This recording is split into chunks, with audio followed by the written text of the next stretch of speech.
Good morning. This is Levi Sim for the Photofocus and Perfectly Clear Hangout. Today we are talking travel photography techniques and tips with my friend Ron Martinson, who is a prolific traveler and photographer and blogger. We're glad you're here with us, Yeah, Ron. glad to be here. Thank you. Yeah. And today we're going to talk about a lot of things about travel. You've got some terrific examples and presentation for us, and I've had a sneak peek, and you guys are in for a real treat. So I'm really glad you're here, Ron. Cool. Thank you. Glad While to be we're at here. it, let me just go through some of the housekeeping stuff here. First of all, we're really grateful to Perfectly Clear for sponsoring this podcast and allowing us to bring these tips to you. Perfectly Clear is a terrific tool for finishing your photographs. It's one of the fastest ways to get it done, and it does things that no other program I've ever used does, and it does them better and faster than I can do it on my own. So we'll show you a little bit about that as we go through the webinar today. And also, you can be entered in a drawing for a complimentary license of Perfectly Clear by leaving us a question in the Q&A pod, which I'll share my screen with you here. And share screen. Right here, when you're in the Perfectly Clear, or excuse me, when you're on the Hangout page, you can either, well, you'll press play here, and you'll see this little grid up here in the top right corner. Better mute my that one somehow. And there's the Q&A. And now we'll close that one. So just by going to that Q&A, that little Q&A pod, you can leave a comment like Tim Learmont has done, and he's already weighed in with his comment, and he is now entered in the drawing for a complimentary license of Perfectly Clear. And that's all you've got to do to get entered. So Ron, why don't you tell us a little bit about yourself? Sure. Let me do a little screen share here. So bear with me for just a second. I'm going to refresh a page behind the scenes and do screen share. Well, hopefully I'm going to screen share. There's always some little things to work from. So thanks for sticking with us. That's right. They say you need to slaughter a pig or something before a demo. So okay. So can you see my screen share? Yes, looking good. Very cool. So hi, this is Ron Martinson of ronmartblog.com, and today I'm going to talk to you about travel photography. And before I do, I want to just say a little bit about myself. I've been a photographer since around 1984, really into it in the digital age since 2007, and really got involved with the blog around 2008, 2009 timeframe. Blogs enjoyed up to 100,000 visitors per month from over 200 countries around the world, so it's a really good resource for information. You can check out my portfolio, and on the blog itself, if you go to the About page, you can get links to that, or reach out to me, or social networks, any sorts of things. I'm an NAC color visionary, X-Rite Colorati Pro, and work with a lot of various players in the industry or businesses in the industry. And so really, talk about a lot of relevant topics, and hope you really enjoy my blog. So with that, yeah, you've got a lot of qualifications there for us. Yep. Let's go ahead and jump into the show here. So let me click hide on this. Oops, that was fun. Okay, there we go. So now let's talk a little bit about gear, because that's one of the things that my site's known for, is reviewing camera gear. And so people always ask me, hey, what should I bring? So really quickly. We're still on your blog, Ron. Oops. Oh, you're still on my blog. We got a little glitch here.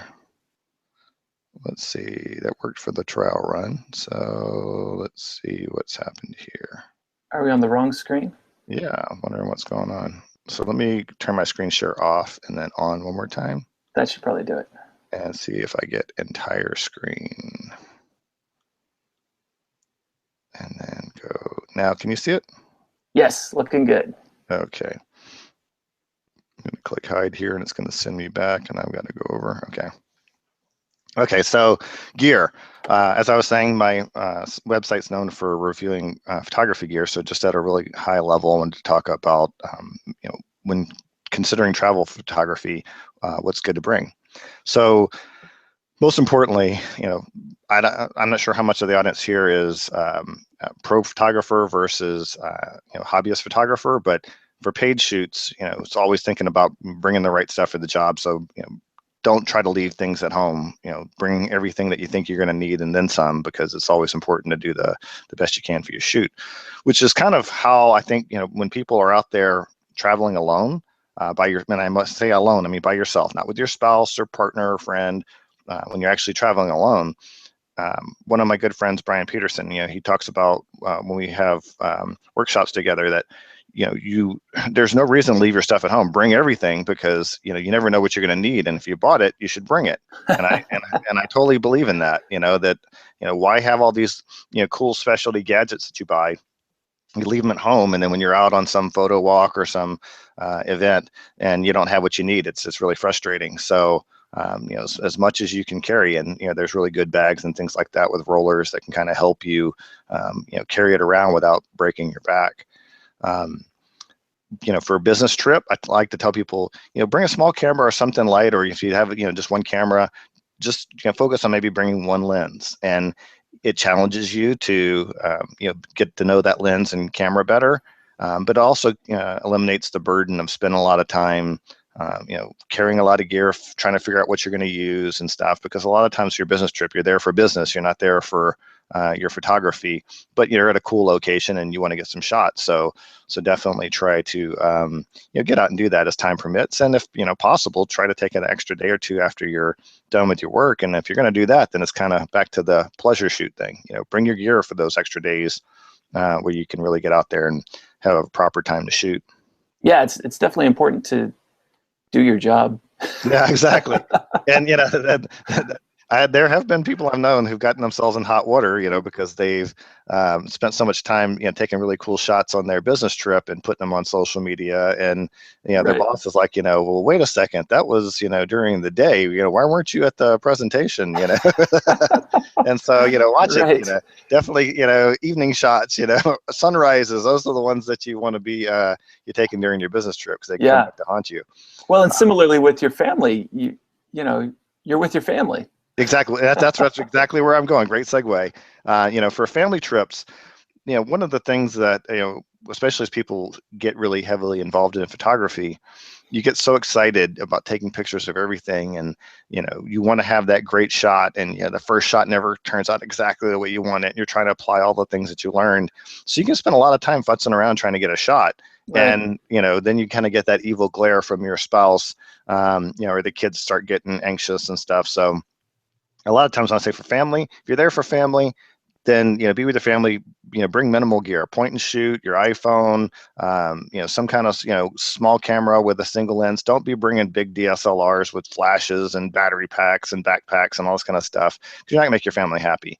You can maybe make arrangements that for this day of the trip or whatever, that part of the trip, I'm going to go do my photography, and go do it alone, so you can be out there, enjoy it, and not be rushed. I say this, but personally, I never get that opportunity when I'm with my family. It's always run and gun, and so you maybe get a few seconds to take a shot, and you don't get that that chance to get the perfect shot. But you got to be quick, because like I said, you'll get the evil glare if you spend too much time. So definitely pack light is sort of the story there. Yeah, somehow I'm still able to do sunrise shoots, even if I'm with my family. My family doesn't come with me. My wife enjoys the extra time in bed. But sunrise is still an option for me. Yeah. For me, I've with so many responsibilities that keep me up at night. Sunrise is kind of not in the equation anymore. Yeah, that's the other hard thing about it, though, isn't it? Yeah. Yeah.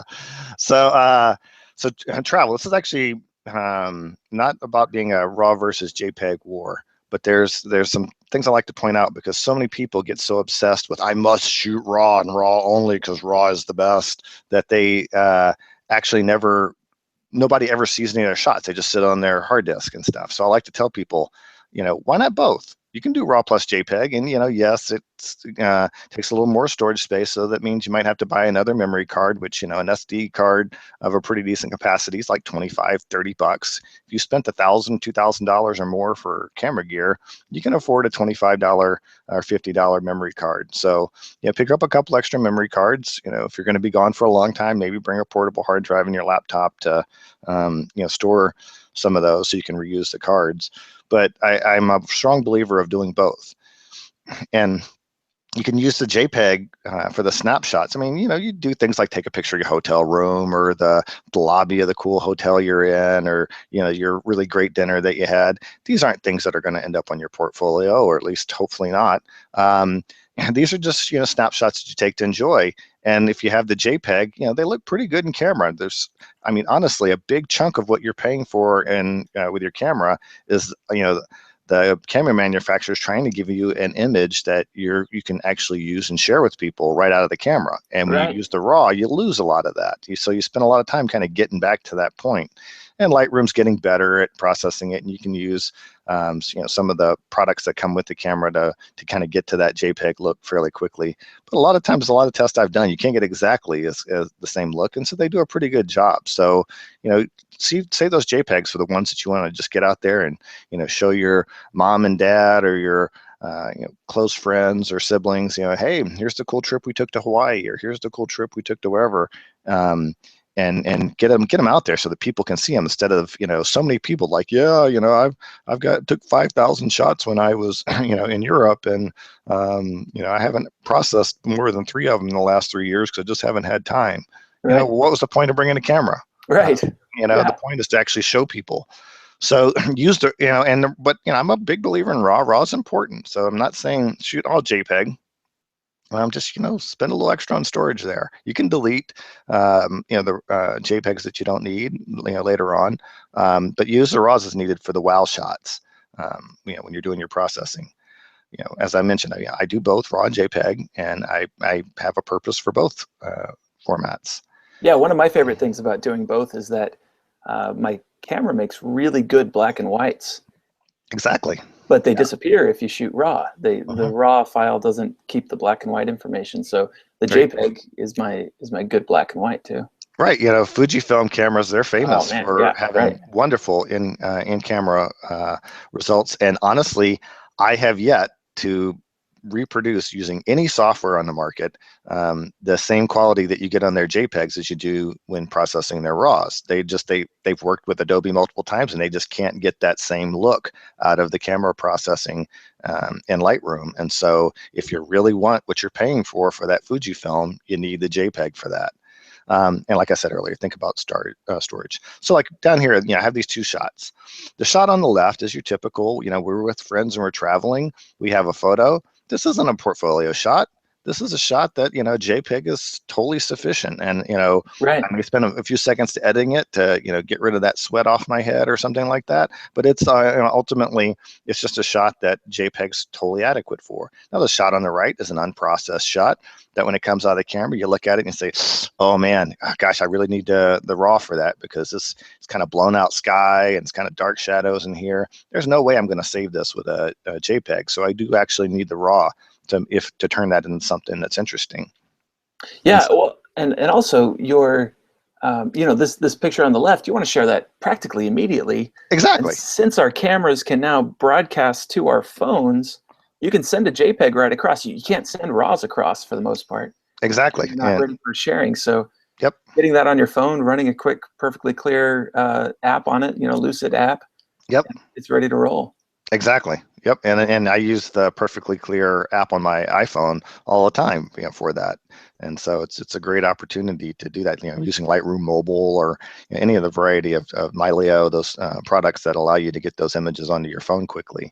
Well, that actually fits in perfectly. Anthony just asked if we use any mobile apps.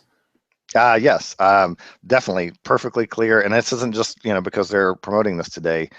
Honestly, 100% of the stuff that I post to social media is done with Perfectly Clear.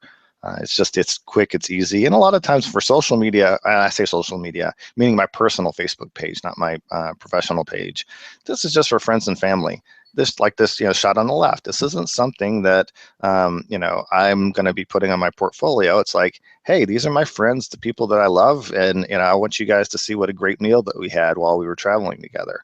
Right. And Perfectly Clear does a fantastic job of taking that, kind of dull blah, people's got sweat on their faces and, color's not quite right because of the light and everything, and turn it into something that's really nice, like I did on this shot here. And to be clear, the latest app from Perfectly Clear from Athentech is Lucid. And so Yes. if you're looking for a great tool for your That's correct. mobile Yep. phone, Mhm. go for Lucid. It's a Yep, good. Yep, correct. Yeah, sorry about that. I've been using the old one because Right. I've been using it for so long. So as I said, RAWs are great for insurance, or to basically correct any sort of capture mistakes you made. Like white balance is one that can be a challenge to correct and Right. stuff. And so it's always nice to have that RAW there. And like I look at this shot here, this is again an unprocessed in-camera JPEG, and there is no way I'm saving this shot if all I have is a JPEG. The highlights are really bad here. It's really dark in the shadows and stuff. And so, if I didn't shoot RAW, this is game over for this shot. That's the end of it. And it was a cool scene that I really wanted to share with people. And another thing you can think about is single exposure HDR. Mm-hmm. The fact that you can go dark, the actual shot that you had, and bright and stuff. That's 3 exposures that you can create from one file and HDR that. And here's a perfect example. This was a scene that was just amazing when I was there, and I looked in camera and I thought, oh my God, I tried dark exposures, light exposure, tried all different kinds of exposures. I just couldn't get it. And for whatever reason, I think because my wife was kind of giving me that look, I know that look. I did exactly. I didn't actually, sit down and try to do a bracketed shot. So I only ended up with one of the composition that I liked, despite some kind of distractions in the corner. And with a single exposure HDR, I brightened it all up and gave it something that felt like what it felt like when I was there. Cool. And so that's just one shot HDR. So let's talk a little about workflow. So people always ask me, I was like, well, how do you, there's like so much stuff to do. And like, how do you do it? Like, how do you manage things? I'm going to go ahead and go through sort of some of the basics that I do. Like a lot of people, I use Lightroom for my asset management. I actually like using Mylio to synchronize my devices and stuff, but Lightroom's where everything begins. So Mylio just kind of mirrors that. I'll go through and triage my images, and I'm going to dive deeper on that in the next slide about what I mean by that. And I use collection sets. So like, for example, if I were to go to Asia or Europe or something, I'd create a collection set called Asia. And then within there, I would create collections for, let's say, Japan, China, Korea, and so on. And those are such a great way to gather your pictures without moving the actual picture file. Exactly. I don't care where they are on disk, honestly. Right. I mean, I have when I import them, that organizes them by year and month and day, and so there is some organization there. But this allows me to organize them in a way that's meaningful for me. I usually have one Lightroom catalog per year. Is actually something I forgot to mention on here, just because it can be unwieldy for as many images as I take to have everything loaded in Lightroom. Mylio, on the other hand, I have everything in my Mylio, and it allows me to synchronize all 500,000 photos that I have on all my devices in a space efficient way, so that I can show them. But for Lightroom, I break them down per year. And then storytelling images. So if I have like that dinner photo that I showed you, that's what I call a storytelling image. That's something that's not intended for the portfolio. I'm going to use Lightroom, do some minor modifications with it, ideally with the JPEG. If it's something that's important to me and that just I totally blew the shot or something, like you hand it to the waiter and they bump something and it ends up being kind of a dark exposure or something, you can recover it with the RAW. But usually those are ones that are JPEG only. And then the portfolio candidates, those are the ones that I'll actually probably do very minimal processing in Lightroom and really spend most of my time in Photoshop. That's how I personally work. Some people spend all Lightroom, but there's a lot of great features in Photoshop, and I do actually leverage it quite a bit. And I only use the RAW whenever I go over to Photoshop. I'll export it as a 16-bit ProPhoto RGB, PSD, and do all my work in there. Right on. And then, here's kind of something that most people leave out of their workflow, and I think this is important. Again, it's where the JPEGs come in great. I can take a JPEG from in camera and absolutely do nothing to it, even if it looks like it has noise and stuff like that on the screen. If I print that as a 4:6, it's such a small image, so much resolution and everything. Generally, noise that you see at 6400 ISO on your display won't even show up when it's printed. At a 4:6, it's so small. Absolutely. And it's such high resolution, you're not going to see the noise. So I could just, this definitely helps you with your significant other who gets tired of, the 500,000 photos you have on your hard drive, Right. and she's seen 12, Right. Actually, whether it's, your local Costco or, Sam's or Walmart or whatever, print the darn JPEGs, enjoy them. It's not terribly expensive. And, by all means, triage, don't print, 15 of the same scene, but, Right. definitely enjoy some of those. It's a lot of fun. And that was kind of the magic that got a lot of people into photography during the analog days. And so definitely enjoy it. Now for the better shots, or, when I'm done triaging all my photos and stuff, some people like to do books. I'm not a big book fan. It's just too much work and hassle trying to get everything done for the book. I mean, I love them. I love the end product. I just don't have the time to do it. So what I do is like a Photogenic slideshow. Right. It's a fantastic product. It is Mac only, so there's other options like Camtasia or something if you want to do the PC. But Photogenic makes it just so easy that I really like to use that product to create a cool presentation. My website has a landing page right now for everybody here. You can click on it and actually see a slideshow that I did with some of the images that I'll feature today using that product. And there's a little discount for you if you're interested for today only. Awesome. Also, real quick question that kind of ties back in with the other. Anthony's asking if you back up your images while you're on your trip. Is that part of your workflow? Yeah. So while I'm on my trip, I have unfortunately had my gear stolen from TSA. Actually, was documented later on that they prosecuted people from our airport. But yeah, I had a bag full of gear that got stolen, and unfortunately, as I was traveling with kids, small kids, and we had 11 bags go through the conveyor belt, and fortunately, this was my point and shoot and camcorder type of gear. This wasn't my pro gear, so it wasn't quite as bulky and as easy to forget. But I got everybody packed out, and as soon as I walked away from the gate, I was like, "Oh, I forgot my camera." So I went back, and they're like, "No, we didn't see it." And I was like, "What? But it has to be there. I was just here just a second ago." Like, no, it was not here, and ultimately got stolen. And what I lost was, a lot of photos, like a lot of people, for your point and shoots and things like that, you tend to not dump the cards as often. And so I lost a lot of good shots of my son. All the important pictures. Yeah, all the pictures that you're actually going to care about in 50 years. Right? Exactly. That's a really great point. And so, yes, I do. I basically, every time I come back to the hotel, which is usually once a day, I tend to stay out most of the time, I'll do a dump of all the cards to at least my laptop. If my laptop's short on space, I'll bring an extra portable drive, or if I'm going to be gone for a long time, I'll bring a portable hard drive and put them on there. And then I don't actually erase the compact flash or SD card, depending on what I'm shooting with, until I have to. So what I do is I put them upside down in my, I have these Think Tank Photo pocket rockets or something like that. Right, It's called, that holds all, wallet. Card wallet things, exactly. And inside there, I'll turn them upside down so that I know that there's something on there, but they're available for use if I really need it. And then, but yeah, I highly recommend it. I mean, a 64 gig card is $30. Yeah. And so there's little reason why you shouldn't be able to download a card onto your computer and then keep that card in a different bag and not use it again. Yep. Yeah.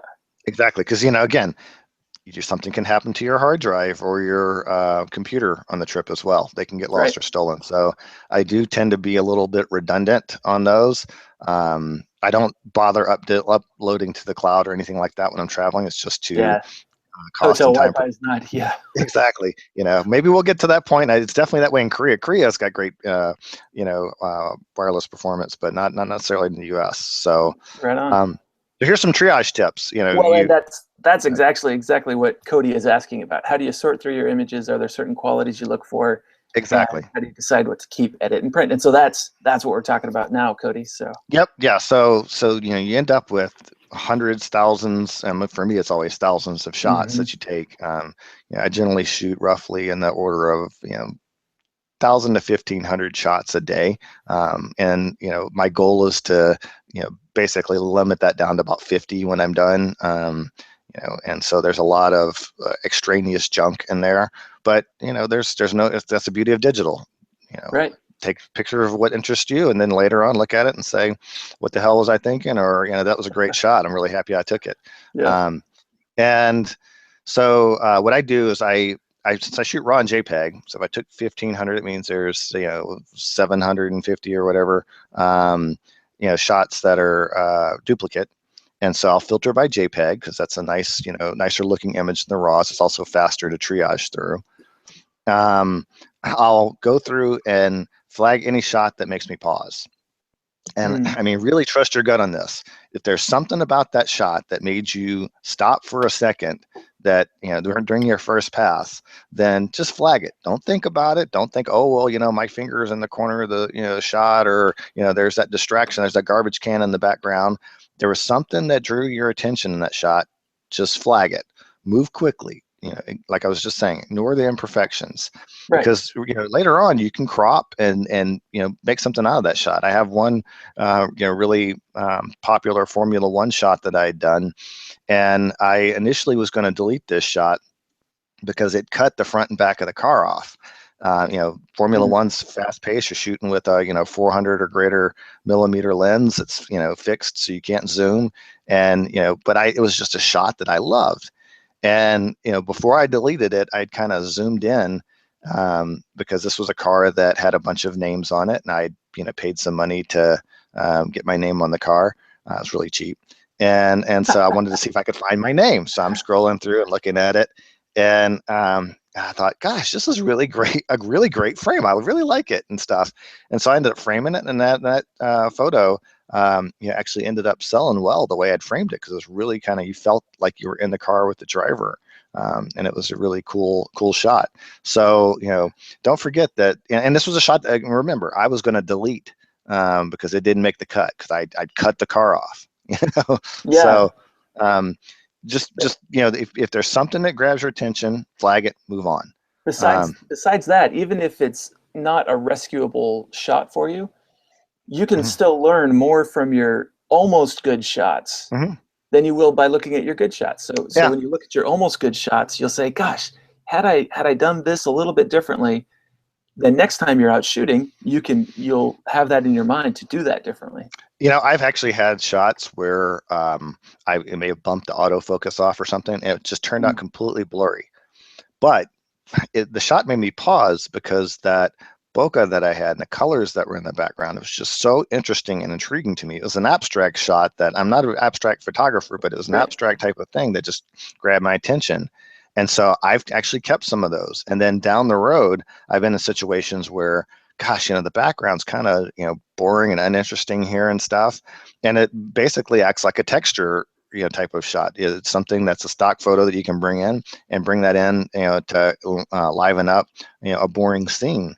And so if there's something about the shot that speaks to you, regardless of what technical flaw it may have, save it. And as Levi just pointed out there, I strongly believe that it's our photos that fail are the ones that we learn from. And my good friend Tim Wallace says, that Mm. he creates a mental Rolodex of all his mistakes. And when you go to shoot, these things just are in your subconscious, Right. and it helps you to not make those same mistakes again. So you're definitely studying some of the ones that, you liked something about it, but it was just off a little bit. Like, you focused on the nose instead of the eye or something like that. Maybe there's a problem with your camera that you need to go correct a back focus situation with.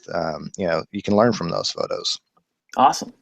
And then, save only. So what I do then is I go through just quickly, flag the things that interest me, and I move quick.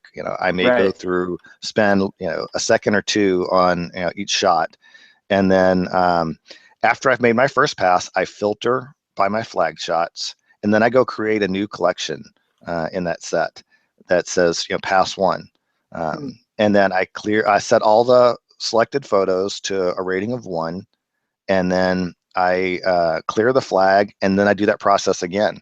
Because what happens when you're trusting your gut is you may have taken 6 shots of that same thing with just some slight variations to it, and you don't need 6, you need 1 of those. But yet all of them turned out so good you can't make up your mind. And as I said, don't try to make up your mind in that first pass, because then you'll never get through it. And so I'll go and basically do the same thing again. And when I go through that second pass, because it's not the first time that I've seen them, and I've had the luxury of seeing what the 6th shot looks like, whereas the first time I only saw them sequentially and didn't have the history behind it. I know that, that 6th one's a lot better than the first 5. So I eliminate maybe 3 or 4 of those, and I'll just go through and flag it and repeat this process. So now that I've gone through my second triage pass, I'll filter by flagged, set them all to 2, put them in a new collection, and then repeat. That's and cool. usually, then you know right where you are too. If you come back to it between exactly away, you come back and you know that you're at the next level. What you mean? You're reading my mind, because one of the things that I say is that I'll do at least 3 passes, but usually the last pass that I take, I'll try to do on a different day or some other time. Yeah. Because you start getting biased, and sometimes you just start getting really a little bit too rough. You're like, I got so many shots, and just starts forget that nothing's making the cut anymore, and there might still be some good shots in there. So fresh eyes can help, because you can also a lot of time I try to do this after a shoot, but you're also tired during that time, so it can sometimes make you make some bad decisions. So I'll make a couple passes, usually get a lot of the cruft out of the way, and then come back the next day and enjoy the shots again and help eliminate them. And usually I have to get it down to 3. For me, I've usually got it down to 100 or less shots, depending on how many I took. Or let's just say 10% of the shots that I took. And so from there, I won't necessarily create new collection sets. I'll just start trying to filter it by flag and give 4 and 5 ratings. And 5 doesn't mean it's the best photo that I've ever taken. It's 5 just means it's the best of that collection. The ones that are the best of the best, those are the ones that have PSDs for. So I'll filter by PSD in my whole Lightroom catalog to say what were the best shots that I took this year. Because if I took time to go edit it in Photoshop, there was something about it that I loved. Right. That's a great idea. Couple of things real quick. Sure. If you'd like to be entered in our drawing for a complimentary license for Perfectly Clear, you need to leave us a question or a comment. Just say hello. Use the Q&A pod. There's a little grid at the top right corner of your Hangout window where you're watching this video. And if you'll just click on that and choose the Q&A pod, you'll be able to leave a question for Ron and I to answer. And that'll enter you in our drawing for a complimentary license of Perfectly Clear. And Perfectly Clear is our sponsor for this webinar, and so we're sure grateful to them for making this possible. And Perfectly Clear is a tool I use on all my photographs now. It makes my pictures look better, faster, and better than I can do it on my own in Lightroom and Photoshop. And it does things that I personally am not skilled at doing in Photoshop. And it does things with color and exposure that just aren't available in any other app. And so I encourage you to check that out. In fact, head over to athentech.com, ATHENTECH.com, and download the free version of Perfectly Clear called Perfect Exposure. And you'll be enabled with tools that are just the best thing for adjusting your exposure and contrast in a photograph. The the marvelous thing about it is as you brighten a photograph and recover some dark areas, it doesn't desaturate the picture. It's just it's such a marvelous tool. And so I highly recommend you go check that out. Yeah, so I'm a real geek. A lot of people know about my background as a programmer for over 25 years, and so I'm a hardcore geek. And the thing so I mean, I can use all the software, to the maximum capability of it, but there's an algorithm that's in the Perfectly Clear products about how it brightens an image. And it's just a really great algorithm. So a lot of times, the Perfectly Clear, I've done all my photo editing. I'm really happy with it and stuff. And then as my last step, I'll run Perfectly Clear or Lucid, and it just sort of brightens up the image. If It's you use amazing how it works. Yeah. if you use Nick's software, they have in Color Effects a thing called Pro Contrast. It's very much like that, but just sort of automatically it gets the right results without you kind of making things worse, which is what you can sometimes do in the Nick software product. And so just that last step, even after you've edited your shot, you're happy with it, everything's good, just try it out. If you don't want to use it, then cancel, don't use it. But I definitely, I think you'll be surprised at what it can do for that final step. Yeah, I mean, I can't even spell words like algorithm. I think there's unicorns in the software, and it just is magical. Yeah. Okay, cool. Yeah, So now a couple quick questions for you. sure. Let's see. James Kohler says he likes to use On One for filtering and sorting. And there's a lot of apps we can do Yeah, there's to tons do of the stuff. triage that you've just described. But Mhm. your basic binary system of good or not good is a really fast way to get through the pictures. And then Right. good or not good again helps you get through. And that's the same system I use. So I'd recommend that too. Yeah, I'm a big fan of On One for years, and yes, with the way they have their new, latest version stuff. Actually, for the last couple of versions, they're you can live without Lightroom and just live in the On One photo suite, Right. and they have this notion of being able to flag and create something similar to collections, and so yeah, it's certainly the same kind of concepts apply there. Definitely. Let's see. Also, Anthony was asking if you use, if you take along polarizers and ND filters. Yes.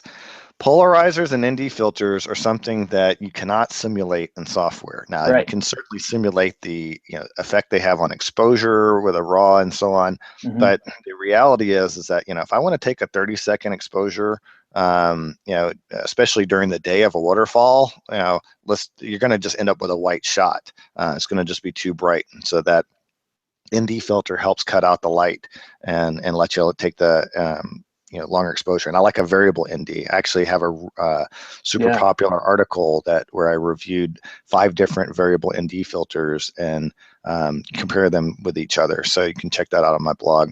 And then circular polarizer, again, you can eliminate reflections, and you can eliminate some haze. Basically, polarized light comes at a certain angle, and when you're 90 degrees from that angle, you can eliminate the polarization effect or that effect that it has. And so it's not something that you're going to be able to do in post-processing. Like, you're not going to eliminate the reflection off the water. So like where this is really popular, I could use it. I love going to Asia, and there'll be like a koi pond, and you can see this in Hawaii at hotels like it too.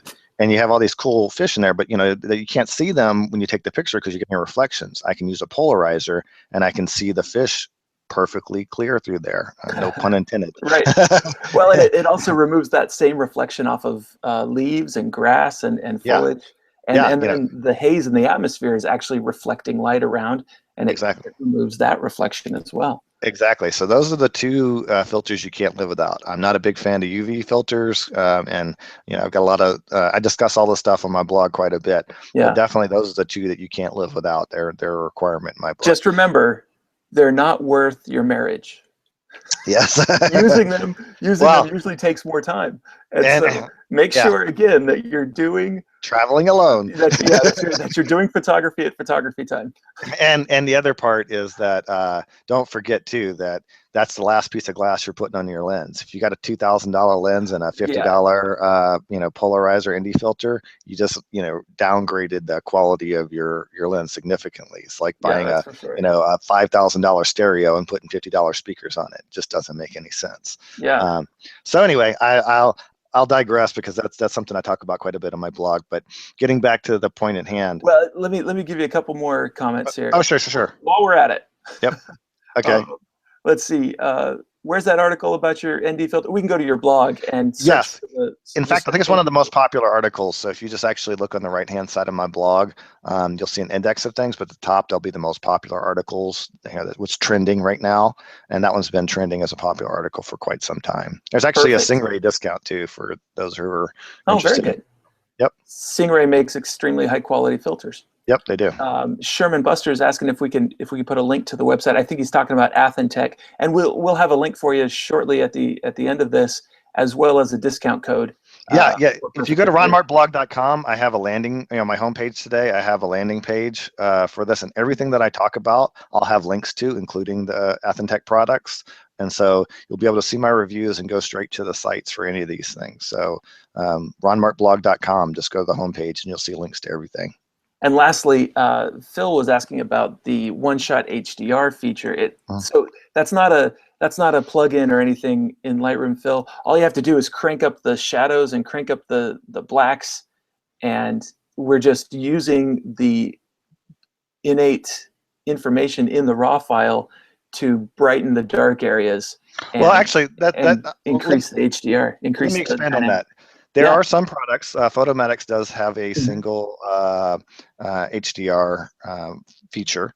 Yeah, I would highly recommend that for you as well. Aurora HDR has some rough support for it. It's not quite as intuitive. A lot of times what's easier is to just go ahead and create 3 JPEGs from it. So you just basically slide it all the way down, slide the exposure slider all the way to the left, export it out as a JPEG or whatever file format you like.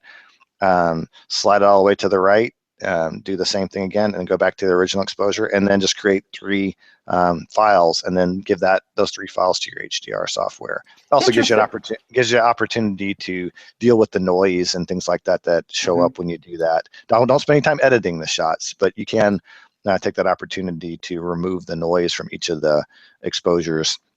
So we may have to have a whole different webinar just on some HDR techniques for travel photography. Yeah, and I've done that with a couple other partners. I think also I did they're all webinar you can find on my blog on for Topaz software, where I said you're getting the HDR look without HDR, and I think I'll cover a little bit of that in that one as well.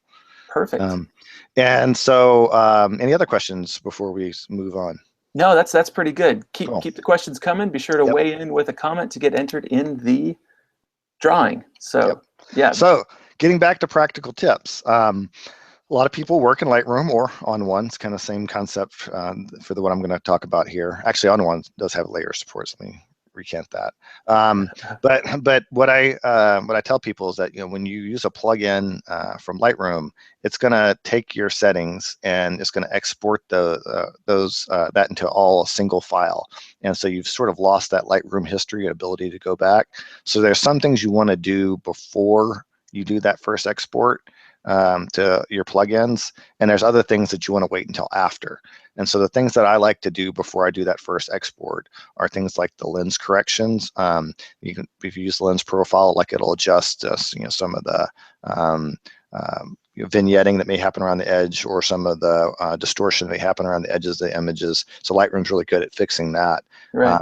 And then doing any sort of transformations. And I'll get around to a demo hopefully at the end here, where I'll show what I mean by that, transformations.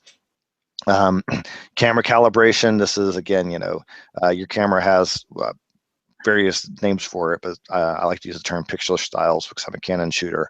Right. And you can choose some of the camera picture styles in this camera calibration to get that raw image looking closer to your in-camera JPEG. And then you can do things like alignment. Don't crop. Big reason why I don't crop is because it's really sucks when you spent so much time editing your photo, and then you get to the end and you decide, what, I really wish I could rotate it, or I could do a portrait instead of a landscape with this shot. And if you've already hard cropped it in, you've eliminated any options to be able to do anything else with that shot. And so don't worry about their stuff along the edges that you don't care about or you don't want. Just edit the photo in its full size, Fixing the alignment's worthwhile because you're never going to say, I want the thing to be crooked, I don't think. And that, that inevitably happens. Noise reduction is one that I only use Noiseware or, latest Topaz Labs product. Denoise is actually pretty good as well. So I tend to use third-party products for that. But if you're not buying a third-party product and you're using Lightroom, then yeah, by all means, go ahead and get rid of that noise reduction, or do a noise reduction to get rid of that noise first, because a lot of times the plugins that you use are only going to enhance that noise. Now, actually, I should point out Perfectly Clear Complete. One of the options that is in it now is some noise reduction. Not a big fan of it, just because I can't zoom in and really see how it's working at 100% and in a reliable way and stuff. I'm still struggling with the features. I think it needs to mature a little bit before I can recommend it, but it's something that they're working on, and I work closely with them. So I'm going to be giving them my feedback, and hopefully they'll get that to where I can stand behind it. But definitely, I like to do my noise reduction before I export out, and then spot removal. Lightroom's really good for things like sensor spots. Noise, that happens from pixels being dead, or your sensor being dirty or anything like that. There's a cool spot removal feature, and so getting rid of some of those types of distractions. Don't go crazy with this. Don't try to spend too much time on it. But the things that you're not gonna want to see in your shot later, get rid of those. And reason why I say don't go crazy with it is that sometimes we maybe we're in a rush and we don't do as precise of a job, and so if your first image that you exported, you kind of regret that you made a mistake with one of your corrections.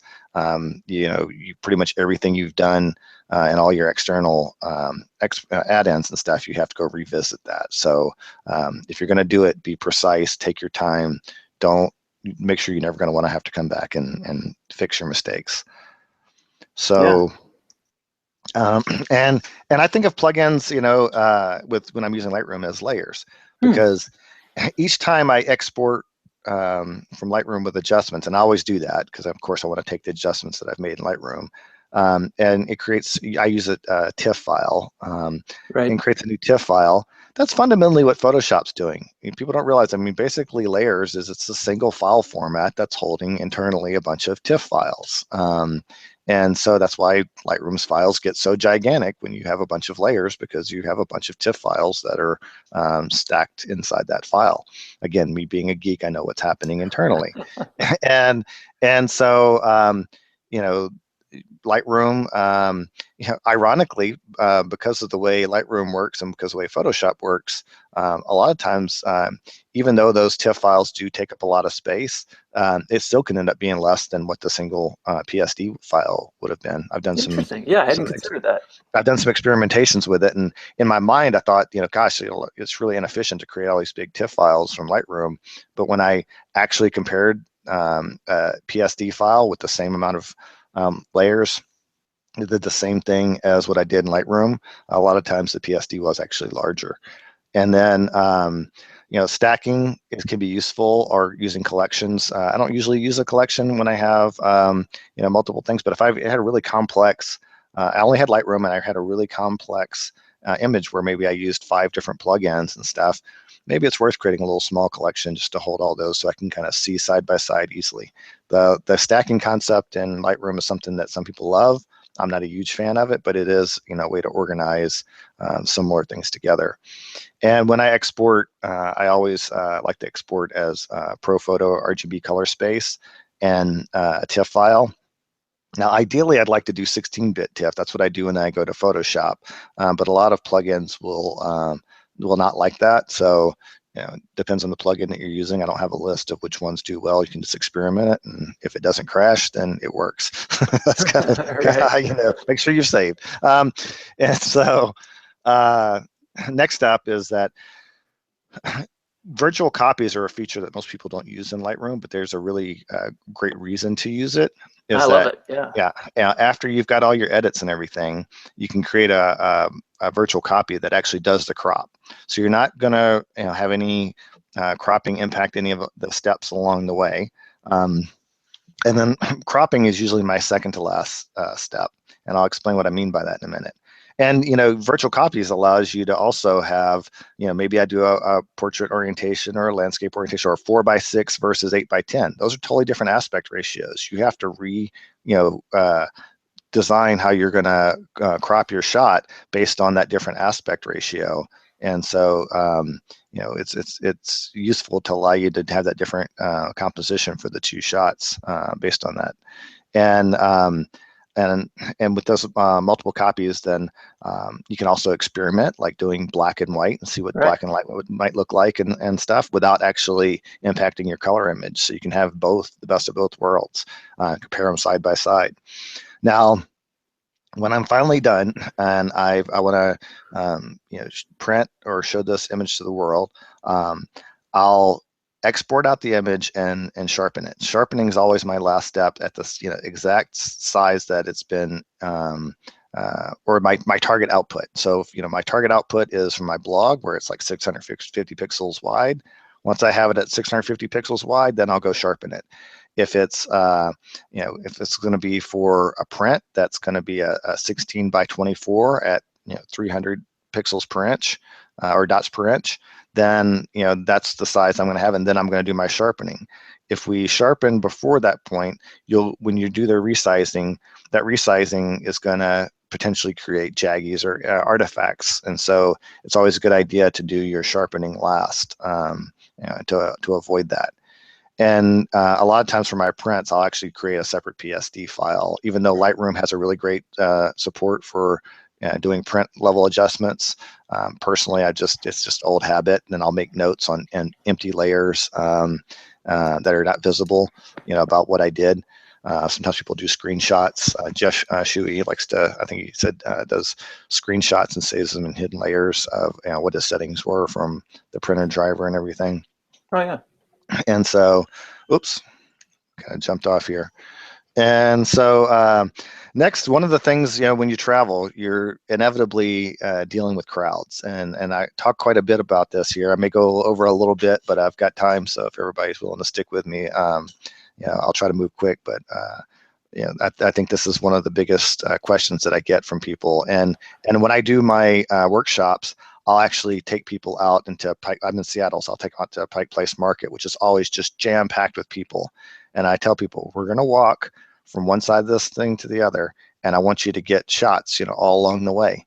And I want them to be interesting shots, because there's so many interesting things to shoot here. And they're like, but there's a people in my way, and they're blah, blah, blah. People are always complaining about what they can't do. Deal with it.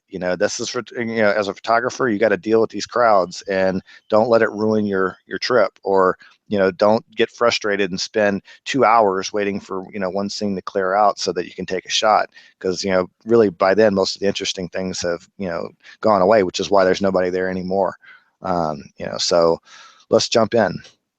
So yeah, real quick, let me before you go too far with that, just a quick reminder for folks: if you'd like to enter the drawing, you need to go into the play window where you're watching this webinar, and there's a little grid icon up in the top right corner, and that's got the Q&A section in it. Click on that and then drop us a question or a comment. Something like Michael says, I just wanted to weigh in and thank Ron for doing this today. I have enjoyed his blog for some time and appreciate his perspective. Cool, thank you. And then that'll enter you in the drawing for a complimentary license of Perfectly Clear. Cool. And quickly, while you're at it, as you get going about crowd pictures, Clinton is asking whether we use model releases or an app that we like, and we'll touch briefly on this. That's a little beyond the scope of what we're doing, but it falls into this section well. So sure, yeah, actually, yes. Easy Release is a iOS app that I love, and I think they have it on other platforms now as well. But that's the exclusive product that I use. I don't make anything. I don't have any affiliation with them. It's just a fantastic product, and I can send my model and myself PDF of the signed release with signatures right there on the spot after they've signed it on the phone. So yeah, I use that all the time. So yeah, and by the way, again, go to my blog, ronmartblog.com, the homepage. You'll see a landing page for this for those people that have to jump off here at 10 o'clock. And I'll be publishing a little bit later after I'm done today, the special code for a 15% discount off of Athentech products. And so I encourage you to go back there and visit when you get a chance. And we'll do our drawing in just a few minutes, so folks that have to leave can still be in the drawing. Yep. And then we'll continue with a little bit more. Cool. And I will actually do some quick demo of Perfectly Clear at the very end. So if you have time, stick around. So one of the things that this shot here, this is again, it's an in-camera JPEG that's been unprocessed, and it was a long exposure, and I intentionally did the long exposure partially for the scene, but also because there were so many people. If you can kind of see them around here on the deck, that I knew they wouldn't be staying in the same spot. And so using an ND filter, I was able to take a little bit longer exposure and allow them to blur out. And so they weren't quite as much of a distraction. There's so much to look at in the scene. It's not really your primary focus. You have somebody taking a picture here with a flash, but that's actually kind of cool. I like it. Yeah. And so sometimes that's one approach. This was an area where I was just surrounded by tons of people, and I found something interesting. And so just find an angle where there's nobody behind you. Or behind your subject that you're doing it, kind of zoom in.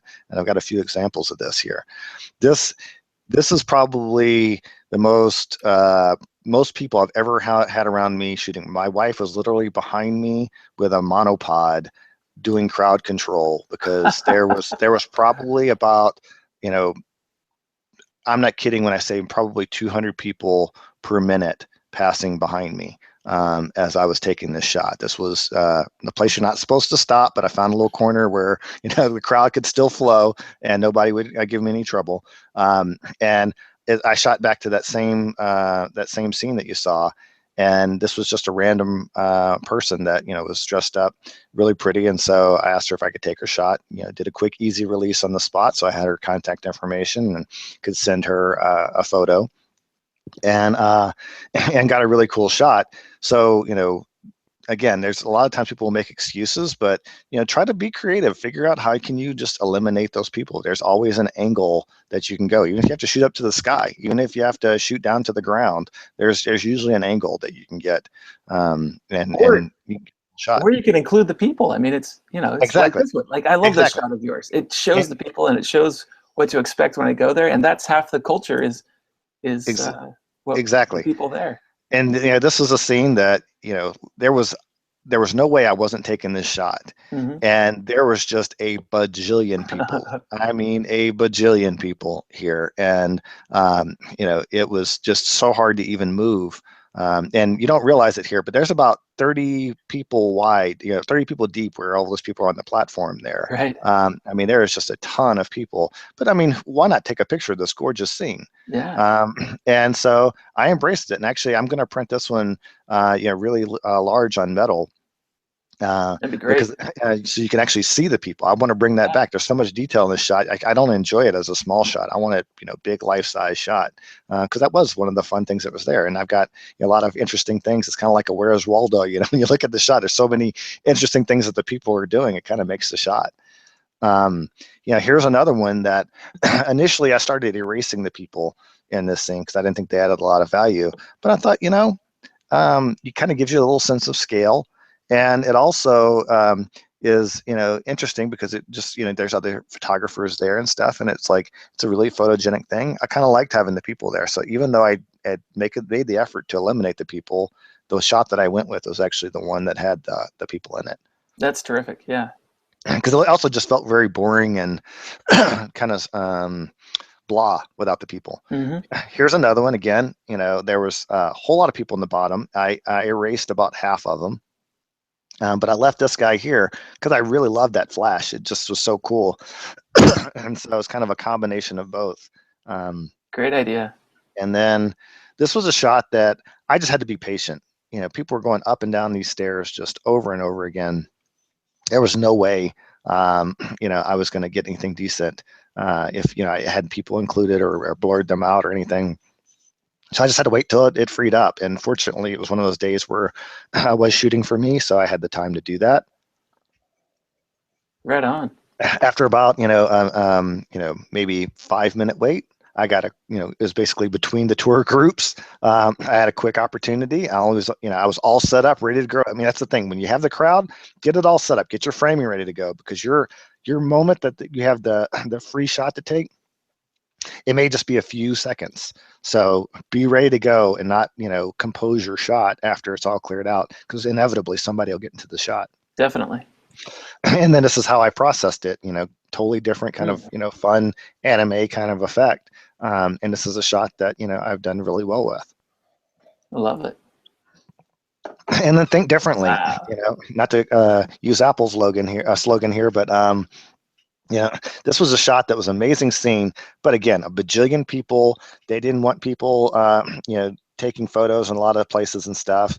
And I kept looking up and just thinking, gosh, that's so cool. And I couldn't put myself in a position where I could get the exact framing that I want. So I'm not, I wouldn't say that this is, one of my greatest shots and stuff, but it's still really, really cool. I loved it and loved the effect. And, it's basically setting my camera on the ground, put a lens cloth underneath my LCD, put it straight up, put on a timer, and just let it take the shot. And did a few of them until I got the composition where it was the best I could do with, what I had going for me. Yeah, that's a great one. And then other tricks for dealing with people. One of the things you can do is you can kind of think about, setting up your tripod or getting on some stabilization. What I mean is, garbage can, anything that, keeps your camera steady. Have it steady and take the shot and just look for opportunities. If I have a scene that, let's just say it's the White House, and let's just say there's, some activity going on in the White House lawn where it's not going to be open. Like just say somebody, for some reason, they're, playing football or something, inside the front of the White House, and I just can't get the shot. I mean, this is my one shot to get the White House and stuff. What you can do is you can keep taking shots and say, okay, I've got the left third, with nobody in it. Now I've got the middle third with nobody in this shot, and I've got the right third with nobody in this shot, and then use Lightroom's, Photoshop's ability to align and layers together, and then use layer mask and just erase the people out of those scenes. So you can composite, a shot where you end up with an empty an empty scene, even though there were a lot of people there. There's also an automated script in Photoshop that'll do that. If you take several photographs with the same frame, it'll It's I forget what it is. Yeah. But under automate, there's the script that'll automatically remove those for you. Lotus Stack will do that to some extent, but getting rid of the people sometimes needs a little extra effort. But yeah, that's a great idea, just using layer masks. And then the important thing about this, though, just like when you're doing a pano, is that after you've taken your first shot, go set all your camera settings so where they're going to be the same for every frame you take after. So manual aperture, you go to manual mode, set the aperture and shutter speed, white balance, and ISO to exactly what it was for the first shot. Otherwise, you may end up with different results and you can't merge those together. So it's important. And then, of course, the last thing is just erase them. A lot of times you just have to deal with people. I talked about it in one of my previous shots where you use content-aware fill or patch or clone or heal and just get rid of those people. Awesome. Well, hey, let's take a quick break right there and do our drawing. Sure. And let's see. Hans asks, "What was that company we use for contrast?" It's Athentech. They're the company that makes Perfectly Clear. So head over to, and I'll share my screen real quick so you can see what their page looks like. Head over to athentech.com, and right here you'll see you can get perfect exposure absolutely free, and that's the wonderful contrast and exposure tools. So thanks for asking that question, Hans. Photoshop median average. Oh yeah, there you go. Tim is sharing us the technique. When you go to Photoshop, it's under automate, and then you choose median and average, and then it automatically removes all the stuff that's not in every shot. It's pretty incredible. Yeah, that's right. Actually, I had forgotten about that one, so thanks for the reminder. Great tips for my upcoming trip to Europe. Good luck, Gary. Have fun in Europe. And Anthony says, "Do we occasionally shoot in black and white for travel?" Absolutely, Anthony. We definitely shoot in black and white. Yep, I was going to get to that later. Yes. Okay, excellent. Well, and so I hope you guys are still tuned in, because you've got to be here live to win the drawing. And the winner of our drawing is Phil Zwick. Phil, are you still here? Weigh in with another question if you're still here. And then you'll contact me, Levi at photofocus.com, and I will send you a license for Perfectly Clear. So Phil, if you're still here, weigh in with a comment. And while we wait for Phil to come in, we just want to thank Perfectly Clear one more time for a terrific opportunity to learn with Ron Martinson. And Ron still has some tips to share with us, so don't leave if you don't have to. Okay, And I'm gonna take it go away, ahead. Ron. Yep, go screen share again here if I can. Let's see, do entire screen. And yeah, just to let everybody know, hopefully you can see my screen share here. Again, if you go to my homepage, I'll be updating this after the presentation as well with a little bit more information. Oops. That I have links to a lot of the things that I'm talking about, including my Perfectly Clear and Lucid reviews. So be sure to check that out. And so with that said, let's go back to the presentation. Excellent. Oh, thanks. And Phil, you're here. So Phil, just send me an email, levi at photofocus.com, and I'll get you hooked up with your Perfectly Clear license. Thanks for tuning in today. Okay, so a few more just general tips. A lot of times, like I said, I'll take a lot of shots, and again, if you're by yourself, you can take a little bit more time to be more deliberate. Right. But a lot of times is that you're there to do something too. You're there to enjoy this, some activity or whatever. And so we don't always have as much time as we want. So don't obsess and think too hard. Just take the shot. In fact, my wife a lot of times she's like, just move on. You've taken 12 shots of that same thing. Just move on. So Right. I don't always take my own advice. Yeah. Capture the memories too. There's some things that maybe aren't necessarily super exciting, like like the first kimchi I had in Korea. That's not a portfolio shot, but I take a picture of it anyway because it can be part of a photo story that I tell about my trip. So capture your memories as well. And then, you can sometimes do some experimentations after you've captured that memory shot. I maybe, take the easy shot of the White House, take that one that everybody's taken. And then, after you've got that one that will be for your photo story, then kind of, start experimenting, like, what can I do differently? How can I take a different angle? How can I, be creative and stuff? But don't forget to take that common shot just so you have that, because it's nothing's worse than, coming back and realizing, my experimentations didn't work out quite as well as I'd hoped. And now when I'm trying to do my Photo Magico slideshow and stuff, or my book or whatever, I really don't have a good shot of the White House that I can put in it, And so what, trip to Washington, D.C., doesn't have a shot of White House. Right. You should always shoot the cliche shot. There's a reason that 1 billion people have made that picture. It's because it's good. Exactly. And, have your own, so you can use it for whatever you want down the road. And you don't have to license it from somebody. Right. Also, real quick, Philip, I've got you covered. I'll send you the link to your email. Thanks very much. And so actually, here's a shot of a rickshaw driver, or not driver, but basically the guy was pulling our rickshaw in Japan. And there's a lot of things wrong with the shot. I got this ugly van and everything like this, but this is where he's dropping us off. This is the only time we had a really good angle, to get a picture of his face. I have pictures, other pictures of him running, and get the back of his head. But this is the shot because he's a really smiley, happy guy and stuff. And it was kind of dark and stuff, so I couldn't do a shot that where he was moving around because it came out blurry. I didn't have the ISO that I needed. Even at 25,600, it was just a little too dark. And so this shot, all the stars aligned.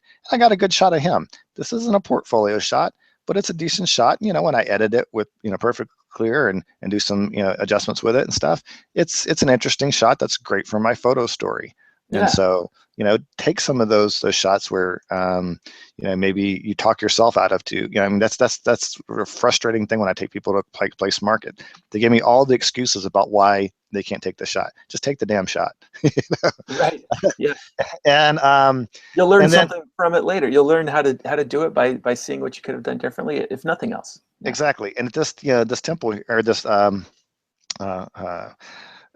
castle, or whatever you want to call it, in palace, in Korea, that there's no tripods allowed, but they have a big railing that you basically, can kneel at if you want to see the throne.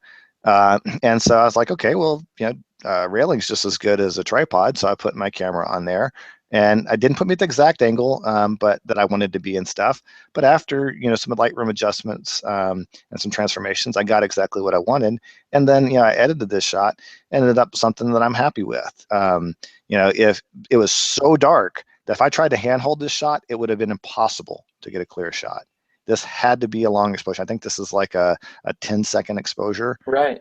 in order to get this scene. And it's a gorgeous shot. And I Looks guarantee great. you, Yeah. even though it's going to be a cliche shot, I guarantee mine's probably better than many of the people that come here, because they're going to take it with their cell phone, or they're going to take it handheld, and it's going to be all blurry and all whacked out. And so, take the shot. Pay attention to the details. This is not a portfolio shot. This was just one that Gangnam Style was really, popular song, and I was, wanting a picture in Gangnam Station, and as luck would have it, I noticed that there was a bunch of Psy images. So I went to a sign where I could find Gangnam, and also could find a reflection of Psy in the background here, and kind of include Gangnam with Psy, and in me doing the kind of typical peace sign that people in Asia, or victory sign that people like to do. And this is one that's a fun part of my photo story. Kind of cool colors in the background. Yeah, I wish that wasn't there. I could have used an excuse and said, no, I can't take this shot because that ugly thing is in there. And trust me, that's not one that you can erase very easily. And so this is a shot for me and my wife, and it's a fun photo for the trip. And somebody talked about black and white. This is a scene where I wanted to be way over here where the face of this dragon was. But you know what? I'm not allowed to go there. And so forget the dragon. I thought this was kind of just cool, abstract kind of, metal here and stuff. Most people don't know that there's a dragon. They just kind of see this because that's where the light is. They see the palace, they see the sky and stuff. And so I said, let's make something of this. And I took the shot, and I thought the colors were kind of cheesy, actually. I wasn't really happy with the colors. And so, experiment with the black and white, totally different look. And it's like, ooh, wow, yeah. I like that. And without the colors there, it's even takes away more from the face of the dragon. And so it's just like this cool abstract thing.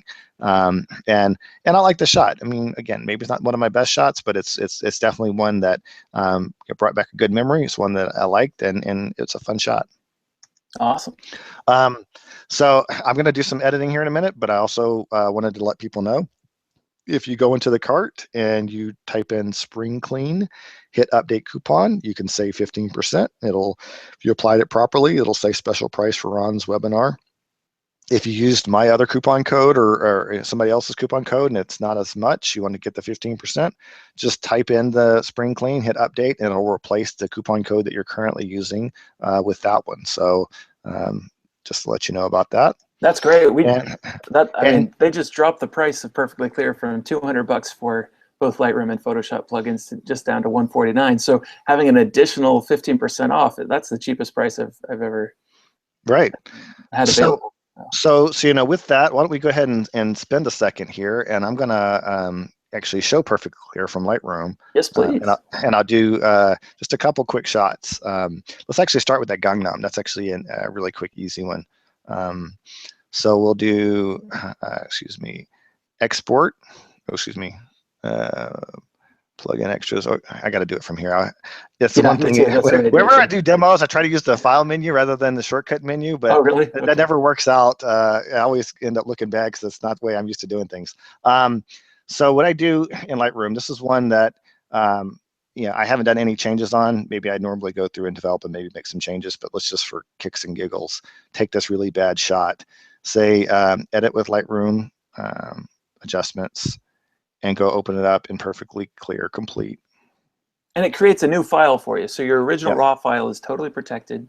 Yep. You're creating a new tool, a new file to play with. Wow, and even just the default setting looks a ton better. Yeah. Exactly. I've done absolutely nothing to this shot. I've just opened it up. And honestly, that's why I like the phone app so much, Lucid, because you can just wow, boom, done, save, so go post it straight to Facebook or export it out and send it to friends. And then I can kind of experiment with some of these things. This is the details one. I want to make myself more beautiful because I'm not necessarily the most handsome guy in the world. So let's kind of play around with this a little bit. And And when I do that, you can kind of see some of the adjustments it makes. If I come over here into adjust, I can come in along a little bit more. I say, okay, I'm kind of got a little extra weight there from the trip, so Too let's much maybe kimchi get. last night. Yeah, exactly. We can kind of suck that in a little bit. Now that's maybe a little too ridiculous, but we can knock off a few pounds digitally. And unlike some of the other products out there, where you have to spend a lot of time trying to uh, locate where the eyes and the mouth is and all that kind of stuff, it just knows. I don't know how it does it, but it just knows. Right. It's really It's great. amazing. And if I decide, hey, I don't want to do that, let's put my fat face back in there. I can do that. I can take what the preset offers and choose to keep or reject any of the things that it does. I've been running around. There's a little bit of shine on my head. I can accept the defaults, or I can spend a little bit more to get rid of that shine off of my head. And look how easy that was. That's just, it just knows exactly what I wanted it to do. My teeth, kind of in this environment, not very good. I kind of brighten those guys up a little bit. I can brighten up my eyes. And it's actually a perfect eyes product too that you can use as well. Right. And so I can do all these things to help improve my shot. And look at that. We've spent seconds.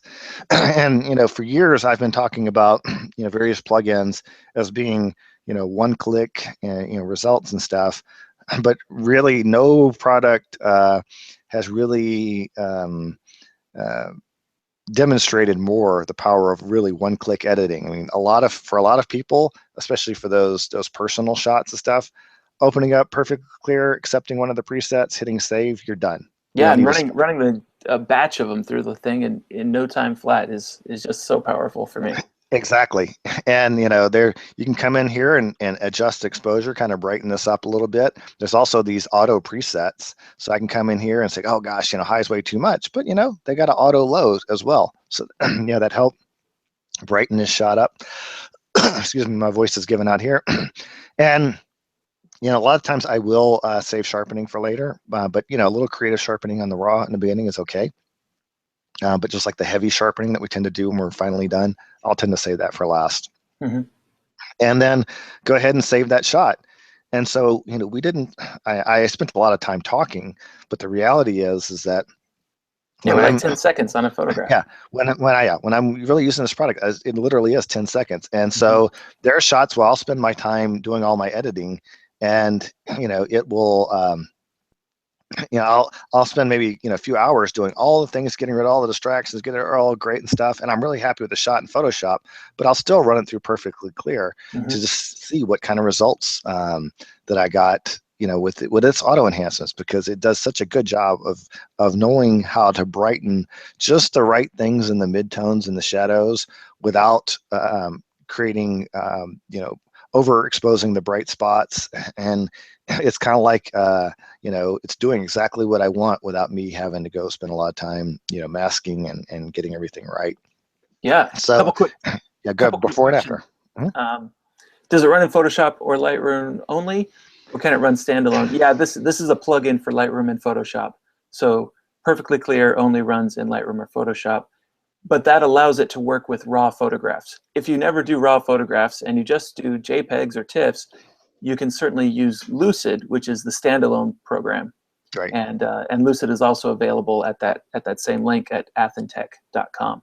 Right, and that's a good point. Is that Lucid's what you would use if you were in the on-one world and you wanted, you don't have a dependency on Adobe. Lucid is your product that you want to take a look at. Right, and then James Kohler also asks, do you do adjustments in LR before going to Perfectly Clear? Like you said, yeah, sometimes we do adjustments. Sometimes he finishes everything and then takes it to Perfectly Clear. Yeah. And I've done that with hundreds of my photographs too, but now that it's in my workflow, I do it first and finish everything off. But then I often open up photographs that I've finished years ago and run them back through, and they just look so much better. Right. One of the things I talked about was, some of the shots that are sort of the storytelling personal shots, and then there's the portfolio shots. This shot here was a storytelling shot. So let's just let Perfectly Clear do its magic, and I'm done with it. I'm not going to spend a lot of time futzing around with it. Now, this other shot here, this is one that, is an important shot for the scene and stuff. And there's lots of things that I'm happy with right out of the camera. So I will actually go into Lightroom here and start making some adjustments with it. And this is actually the shot that I was getting ready to do. So if we don't have any questions, I'll kind of just dive into it. Yeah, go for it. We'd love to see this one Okay. finish off. Yeah. So so what I'm going to do here is first thing I need to do is it's a little bit crooked. Well, and Ron, it's 20 after. I want to be respectful of your time, but yep. I'd love to see you finish this photo if you've got. Yep, this will be the last one, and we're going to call it a day. Okay. And so I'm going to come in here, and of course I'm using the trackpad, so it's a little tricky here. And I'm going to make a slight adjustment there.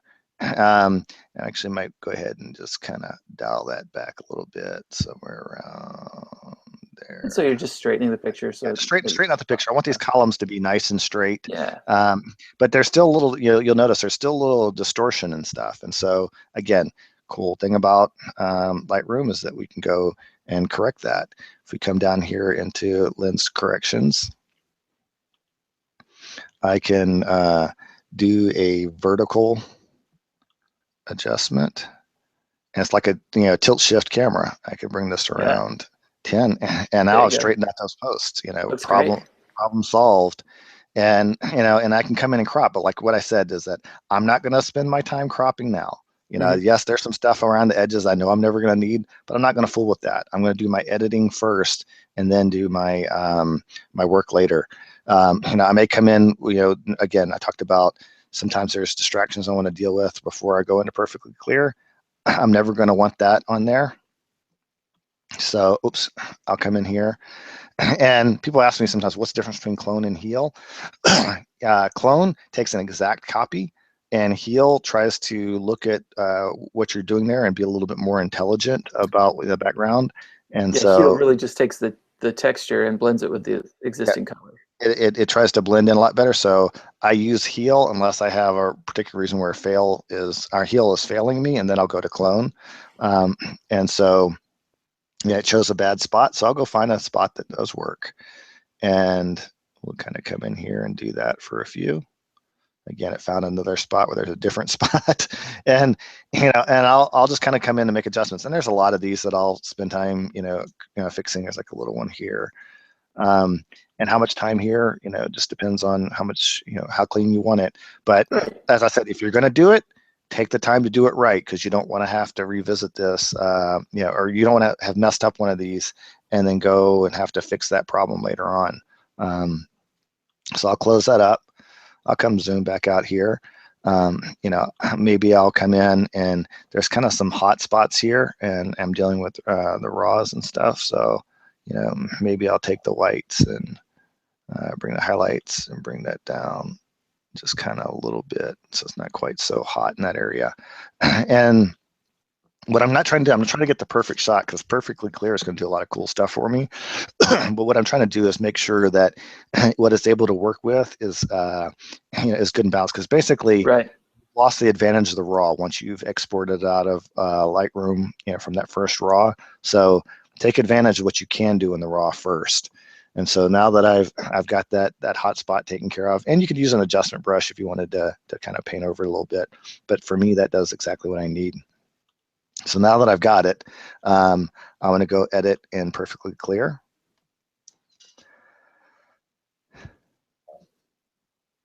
Yeah, just flattening the image gives you a lot of options for using Perfectly Clear's excellent brightening tool. And give it a second here. Okay, so now that I'm here, let's actually go back to presets. Now, one of the things I want to point out, and I didn't do a good job of pointing this out on my review, is that down here, this little bar allows us to go between what was traditionally Perfectly Clear's presets to perfect exposures presets. There's some perfect eyes presets, and that's what they mean by Perfectly Clear Complete. It's basically this is a brand new tool. And it's got new settings, and it's really quite marvelous. Yeah, if you've used this product before, that's one thing that's really easy to miss. Well, this stuff is like last week brand new. Yeah, exactly. It's literally brand new. So yeah, and so I don't like the way the original details option did. So I'll come here and just check out some of the presets. Find one that works for me. If these aren't doing exactly what I want, I'll come over here to perfect exposure and try different presets, and actually kind of like what this outdoor does. And just like, for the other ones, I can come click on adjust, and I can start making some changes here. I can use this fidelity. There's no secrets about how that the presets work. They don't. Everything that the preset does is right here in front of you in the adjustment tab. Yeah, it's just basically saving the values of all these things behind the scenes. And so if I don't like what it does, I can keep what I like and get rid of what I don't. So I can come in here and make it a little bit more vivid. If I wanted to adjust the tint, let's say I didn't want it too yellow or whatever, I could do that. Although I've never seen no tint detected. That's actually the first time I've seen that one. Oh, so. Really? Yeah. Sometimes that pops up, but yeah. Sometimes it still has an effect, even if it says no tint detected. Yeah, that's funny. That always happens when you do demos. Yeah. And again, I could do noise reduction. They do have some noise. It does tell me that it does have some noise that's been detected. My favorite thing about the noise detection is that as I brighten the picture, it uses that automatically to inhibit the creation of noise. Right. Whereas other times, if I brighten a picture too much, that generates noise in the shadow areas, and automatically applies it just to those areas to keep. That's a good thing I did not know. And so, I can come here and choose the various settings and stuff. For me, I'm going to stick with default. Maybe just accept it. I typically do too. Yeah. Yeah. A lot of the defaults in this product are really good. Generally speaking, I tend to deviate from defaults in a lot of products. This is one that I just generally accept a lot of the defaults with. This is a scene with a lot of color. I'm going to amp up the vibrancy. I'll tend to go through, look at depth, and kind of experiment between high def and high contrast. Pick the one I like, and then adjust the slider accordingly. Yeah. And people say, well, how do you know what settings to get?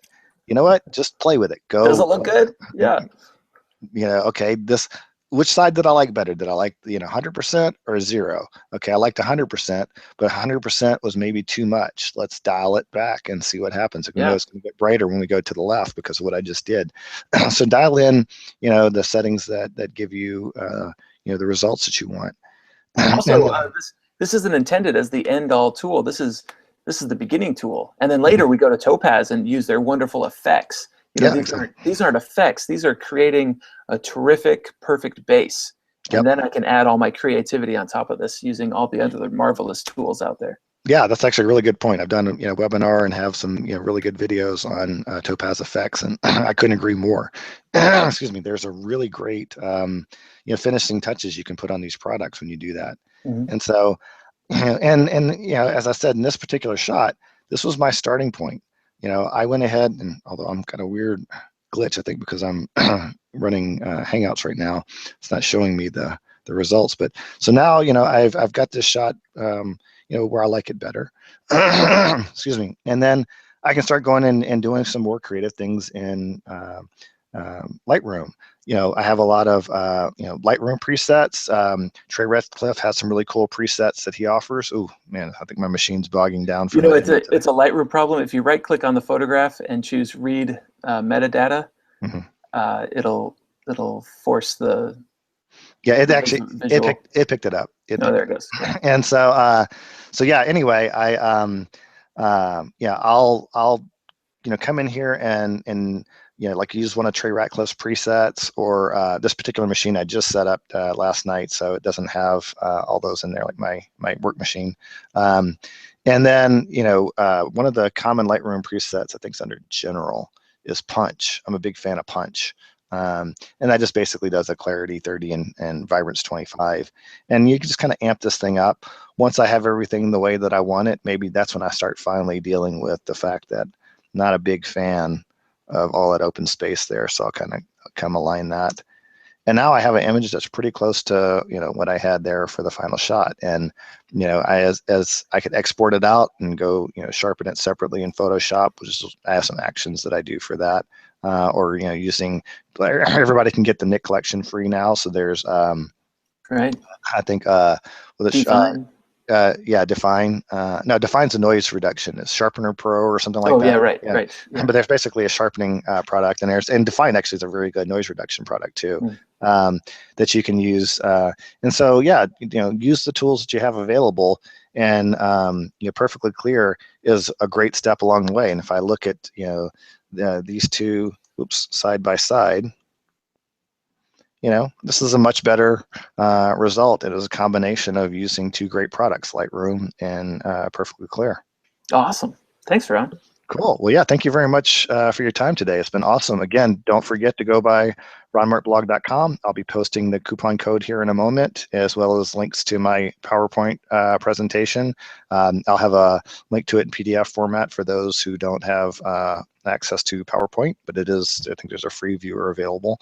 And it's been great. I appreciate you inviting me today. Yeah, thanks very much. We appreciate that.